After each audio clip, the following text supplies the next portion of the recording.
SG Consultancy Services. Study MBBS in Russia, Philippines, Uzbekistan.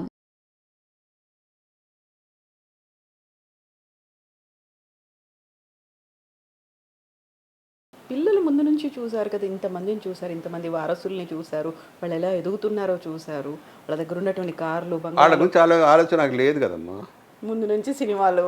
నాకు ఎంతసేపు నేను సినిమాలు ఇవాళ ఏం చేశాను, యాక్ట్ చేశాను, ఎవరితో చేశాను. ఇంటికి వచ్చేటి మా ఆవిడ అడుగుద్ది ఎవరితో చేశారు అని. గుర్తుండదు. ఆ హీరోయిన్లు గుర్తుండరు, ఆ పేర్లు గుర్తుండవు నాకు. ఏం చేశాను, ఏం పొరపాటు చేశాను, ఇంతకంటే బాగా చేస్తుంటే ఇంకా బాగుండేది. చేస్తుంటే బాగుండేది. అది కారులో ఉన్నంతసేపే. కారు దిగాంటే ఫట్, అస్సలు ఆలోచన. ఇంట్లో ఉంటే ఇంటి గురించి ఆలోచిస్తాను. మళ్ళీ వచ్చేటప్పుడు పొద్దున ఉల్లిపాయలు వేయలేవు అంది కదా, సరే పక్కన ఏమన్నాయంటే దిగిపోయి నడుచుకుంటే ఉల్లిపాయలు తీసుకొచ్చి ఇచ్చేవాడు. రేపు కోరుకుంటే అంతే. ఇంటికి వస్తేనే అలా షూటింగ్. ఇంటి బయటకు వెళ్ళాలంటే షూటింగ్ దాసే. వాళ్ళు ఎవరో ఆర్టిస్ట్ ఏమిటి సీన్ ఏమిటో అని దిగటం ఉందని బాబు ఆ సీన్ ఉండయా అడిగి తీసుకుని, అది ఎందుకో దేవుడు ఇచ్చాడు నాకు అవకాశం. ఇక్కడిది అక్కడక్కడ సరే. ఇప్పుడు ఆ తోటకు తెంపేశాడు. ఏ బంధాలు లేవు, అనుబంధాలు లేవు, వెయిటింగ్ అంతే. హ్యాపీగా ఎవరి చేతిలో పడకుండా వెళ్ళిపోవాలి. అది కోరుకుంటున్నారా? అది కోరుకోవాలి అంతే. అదొక్కటి ఉంది, ఇంకా అదొకటి. మీరు అనుకున్నవన్నీ చేసేసారు హ్యాపీగా, రిలాక్స్డ్గా. 100%. ఏ మనిషికి ఎంత కావాలో మరి అదే నేను చెప్తున్నాను కదా, మనిషికి ఎంత కావాలో, నా పిల్లలకి ఎంత కావాలో అంత నేను చేశాను. వాళ్ళ అదృష్టం కలిసి వచ్చి వాళ్ళు చేసుకుంటున్నారు. అది నాది కాదు, వాళ్ళది. నాది ఎంతవరకు అంతకు అయిపోయింది. నా సంపాదన అయిపోయింది. ఇప్పుడు వీళ్ళతో నా కొడుకు ఉన్నానంటే మందు సెక్షన్ కానీ కరోనా టైంలో 7,000 బాటిల్ నేను మానేశాను. ఏం తీసుకోలేదు, వద్దురా అన్న. అంటే నాకు తెలుసు కర్ర అప్పటికి నేను అడిగి ఉన్నాను, ఎక్కడ దొరకట్లేదన్న. అది నాకు చెప్పకుండా వీడికి వద్దురా అన్న. 7,000 పెట్టుకున్నాడు ఫుల్ బాటిల్, మామూలు. అప్పుడు అంత రేట్లు ఉండేవి. ఇప్పుడు అసలుకి ఇంటి నిండా పెట్టేశాడు. ఏ కావాలంటే అది తీసుకోండి. కరోనా టైం అన్నారు కాబట్టి, కరోనా టైం అనుకున్నాం కాబట్టి, కరోనా కాలంలో చాలామంది కావలసిన వాళ్ళు, ఆప్తులు ఎంతమంది పోయారు. మళ్ళీ వీళ్ళు తిరిగి రావాలని కోరుకున్నాను.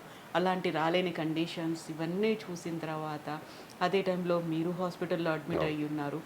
ఆ పరిస్థితుల్లో ఏమనిపించింది మీకు? చెప్పాను కదమ్మా, వెళ్ళిపోతే అంతే. ఒక్కటి నా ఆలోచన సేపటి ఒక్కరి చేత మనం చాకరీ చేయించుకోకూడదు, వెళ్ళిపోవాలి. హాస్పిటల్లో చూసాము, 12 రోజులు ఉన్నాము. 12 రోజు డాక్టర్ పిలిచాను, మీరు నాకు ఇచ్చింది విటమిన్స్ టాబ్లెట్లు, నాకు ఆల్రెడీ నేను వాడుతుంటాయి, నేను ఇంటికి వెళ్ళి కూడా అయ్యే వాడుకుంటా. మీరు ఒకవేళ నాది కార్డు ఉందనుకుంటున్నారు, కార్డు లేదు, ఇన్సూరెన్స్ లేదు, క్యాష్. దానివల్ల మీరు ఆశపడుతున్నారేమో ఎక్కువ రోజులు ఉంచడానికి. ఇవాళ పంపిస్తే సరే, లేదు రూపాయి కూడా కట్టను ఇంకా నేను చెప్పేశారా అలాగే అంటే. అప్పుడు డాక్టర్ కార్డు ఇన్సూరెన్స్ లేదా అని, లేదు ఇవాళ పంపించేయండి అనేసి వెళ్ళిపోయాడు. 12 రోజులు అయిపోయాయి. నాకు తెలిసిపోతుంది, నాకు ఆడిచ్చేటి నేను వాడే విటమిన్స్ అయ్యి. ఒక్కటి యాంటీబయాటిక్ ఎప్పుడో ఒకసారి అది 7,000 ఎంతో తీసుకున్నాడు, అది ఇంజక్షన్ చేశాడు అంతే. ఆ తర్వాత ఇంకా ఏమీ చేయలేదు, వేస్తున్నారు. పోనీ జ్వరం ఉంది, నీరసం ఉంది అని బాగా దుక్కలా తిరుగుతున్నాను, స్నానం చేస్తున్నాను, బాత్రూమ్కి వెళ్ళి వచ్చి పడుకుంటున్నాను. నాన్ వెజిటేరియన్ పెడుతున్నారు చక్కగా. 4-5 రోజులు నాకే బోరుకొట్టింది. ఈ ఉప్పు కారం నేను ఎందుకంటే అది కొంప మీద శుభ్రం తినొచ్చు కదా అనిపించి ఆ రోజు ఒక 10వ రోజు 9వ రోజు మొదలుపెట్టా. నర్సులని మిగతా డాక్టర్లను, మెయిన్ హెడ్ డాక్టర్ ఎప్పుడు వస్తాడు, ఎల్లుండి వస్తాడు, నేను మాట్లాడాలి ఆయన అర్జెంట్ కంటే వచ్చాడు. ఏంటి మాట్లాడాలి, ఇది చెప్పాను, పంపించాడు అన్నాడు. ఏమైతే ముందు చేస్తే పోయేది కదా అనిపించింది. 4 లక్షలు లాగేశారు 12 రోజులకి.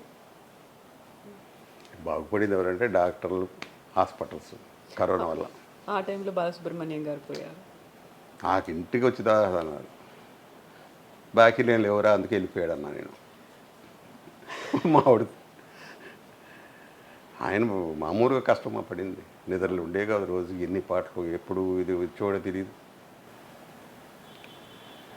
సంపాదించాడు, హ్యాపీగా వెళ్ళిపోయాడు. ఆయనకి బాకీలు లేవు, వెళ్ళిపోయారు. మీకు బాకీ ఉంది ఇంకా? ఉంది. లేదు, 100% ఉండవు, ఉంది. లేదంటే ఉండవు.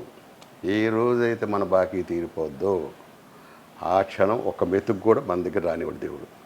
అవును. అందుకే బియ్యం పెడతారు.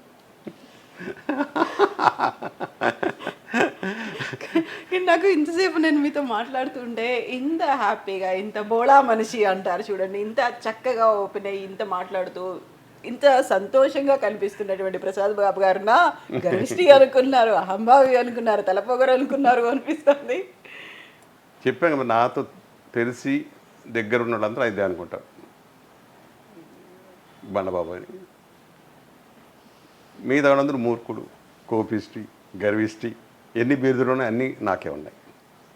నా మీద ఒకసారి రమాప్రభ అంది, నువ్వు గర్విష్టివయ్యా బాగా.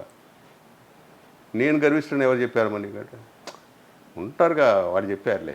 మరి మీకు తెలుస్తుందా నేను గర్విష్ఠనో కోపిష్ఠనో? నువ్వు చాలా మంచివాడివి. చూస్తున్నాం కదా షూటింగ్లో, ఎవరిని పట్టించుకో, నీ పని అనేది చేసుకుంటావు. ఆకలిస్తే ఏమన్నా ఉందా అని అడుగుతావు, తింటావు, అడిగి తీసుకుంటావు. ఇలా సూర్యకాంతమ్మ గారి గురించి చెప్పాలమ్మా మనం, ఎందుకంటే ఆ మహాతల్లి గురించి ఫస్ట్ ఆవిడ నాకు పెట్టింది, ఆ బండోడని ఒక సినిమాలో యాక్ట్ చేసాము. ఆవిడ రోజు కూడా రకరకాలు తీసుకొస్తూ ఉంటుంది ఇంట్లో నుంచి మొత్తం. ఆవిడ వండుద్ది.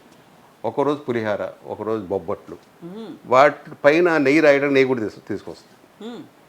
నాకు బొబ్బట్లు అంటే బాగా ఇష్టం. అమ్మా ఇంకోటి ఇవ్వాలి రే, అందరు తినాలి కదరా, నీ కూడా అయిపోయిందని చెప్పి నీకు ఇచ్చారు కదా ఆల్రెడీ, మళ్ళీ అడుగుతాడు కాదే ఆకలి ఇంకోటి రే బండడా, మిగిలినన్ని నీకే. అలాగే 4-5 మిగిలితే తెచ్చివరై తిను అని నెయ్యి గిన్నె దాని మీద పోసి ఇచ్చేసేది నాకు. రోజు ఎంతమంది ఇన్నట్టుంటే అంతమంది అమ్మ. ఆవిడ నిజంగా అన్నపూర్ణమ్మంటే ఆవిడ అనాలి, నిజంగా చెప్పాలి. రోజు ఎవరికేం పట్టింది, ఎందుకు తేవాలి యూనిట్లు అందరికీ. నేను 2-3 సినిమాలు చేశాను. 2-3 సినిమాలు ఆవిడ ముసలి వయసులో కూడా చూశాను. అదే పద్ధతి, ఒక పెద్ద దబరడ్డ పులిహార అందరికీ వేస్తుంది, చిన్న చిన్న బౌల్ వేసి. గ్రేట్ అదే అంతంత గొప్పవాళ్ళు ఉండబట్టి ఇండస్ట్రీ ఇన్నేళ్ళు 100 ఏళ్ళు పూర్తి చేసుకుంది. Thank you so much Prasad Babu garu, thank you so much. Bold అనే విషయాలు మాతో పంచుకున్నందుకు, అండ్ బోల్డ్ అని బాధాకరమైనటువంటి సంఘటనలు కూడా షేర్ చేసుకున్నందుకు. అండ్ నేను 1 year వెయిట్ చేశాను అంటున్నాను కదా, ఒక వర్త్ఫుల్ ఇంటర్వ్యూ అయితే నాకు వచ్చింది. 1 year వెయిట్ చేసినందుకు, నేను వేస్ట్ చేశాను నన్ను వెయిట్ చేసినందుకు.